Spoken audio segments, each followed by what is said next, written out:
From the deserts of Nevada to the icy skies over the Arctic, the B-1B Lancer has always been a symbol of American air power. But now, this Cold War-era bomber has undergone a jaw-dropping transformation that's redefining the future of aerial warfare. Packed with cutting-edge upgrades, this supersonic beast just stunned the world and sent a clear message to any adversary daring to challenge it. How did the B-1B rise from the ashes of near retirement to become one of the most advanced bombers on the planet? Stay tuned, because this is the story of how the newly upgraded B-1B Lancer just shocked the world. The B-1 Lancer, affectionately called the Bone, is more than just a bomber. It's a symbol of resilience, adaptability, and innovation in the history of military aviation. Its journey from conception to operational prominence is filled with twists and turns, making it one of the most fascinating aircraft ever produced by the United States Air Force. To truly appreciate its significance, we need to dive into the complex web of technological ambition, political maneuvering, and strategic evolution that brought the B-1 to life. The origins of the B-1 trace back to the 1950s, during the height of the Cold War, when the US and the Soviet Union were locked in an intense technological arms race. The USAF needed a new bomber that could combine the speed of the supersonic B-58 Hustler with the range and payload of the reliable B-52 Stratofortress. This led to the ambitious B-70 Valkyrie project, a bomber designed to cruise at Mach 3 speeds at altitudes over 70,000 feet. At the time, this high-altitude strategy seemed unbeatable, flying faster and higher than anything the Soviets could counter.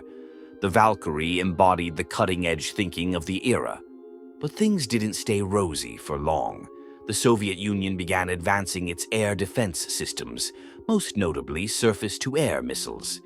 This became painfully evident in 1960 when a U-2 spy plane piloted by Gary Powers was shot down over Soviet territory. That incident sent shockwaves through the U.S. defense establishment, revealing that high-altitude aircraft were no longer invulnerable. Suddenly, the entire strategic doctrine shifted. Instead of flying above enemy defenses, bombers would need to fly low, hugging the terrain to avoid radar detection and evade missiles. It was a major pivot, and it left the Valkyrie, designed for high-altitude performance, at a disadvantage. By 1961, the program was canceled, a victim of changing priorities in the rapidly evolving battlefield. The B-52 Stratofortress, a workhorse of the USAF, stepped into the gap. Despite being designed in the early 1950s, the B-52 adapted surprisingly well to low-level missions. It was modified with advanced radar jamming technology and equipped to carry larger payloads, making it versatile enough to remain in service. Yet, the B-52 wasn't perfect for this new low-altitude role. Its size and age made it less agile and efficient for the emerging demands of low-level penetration missions. The Air Force needed something new, something specifically built for the job. This was the genesis of the B-1 concept. The Air Force envisioned a bomber that could combine the speed of the B-58 with the payload and range of the B-52, creating a true successor to both. By the 1970s, North American Rockwell, later known as Rockwell International, presented the B-1A prototype. It was an engineering marvel, capable of flying at Mach 2.2 at high altitudes and performing long-range, low-level missions at near supersonic speeds. It seemed like the perfect answer to the Air Force's needs, but the timing wasn't right. In 1977, the B-1A program was abruptly canceled.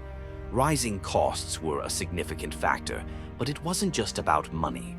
The Pentagon had started developing the AGM-86 air-launched cruise missile, which could travel similar distances at comparable speeds without the risk to human pilots. At the same time, early work was underway on the stealthy B-2 bomber, which promised an entirely new level of survivability. With these alternatives in play, the B-1 seemed redundant. The program was shelved, leaving the Air Force to rely on the B-52 for the foreseeable future. Then came the 1980s, a decade of renewed Cold War tensions and heightened military spending under President Ronald Reagan. The B-1 program was revived in 1981, but this time it came back as the B-1B.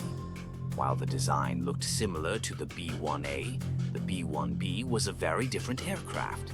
Its maximum speed was reduced to Mach 1.25, but its low-altitude performance. The aircraft was equipped with features to minimize its radar signature, making it harder for enemy defenses to detect. This was a strategic shift, emphasizing practicality and effectiveness over raw speed. When the B-1B entered service in 1985, it was hailed as a technological triumph. Its variable sweep wings, a standout feature, allowed it to adapt to different flight conditions, combining agility with efficiency. It could carry an astonishing 75,000 pounds of payload, the heaviest of any U.S. bomber. The B-1B was built to excel in its role as a low-level penetrator, capable of dodging radar systems and surviving in hostile environments. For the USAF, it was a game-changer, providing a new level of flexibility and firepower. Then came another twist: the end of the Cold War. The collapse of the Soviet Union in the early 1990s meant that the B-1B's original mission as a nuclear deterrent was no longer as critical. For many aircraft, this could have marked the beginning of obsolescence, but the B-1B adapted once again.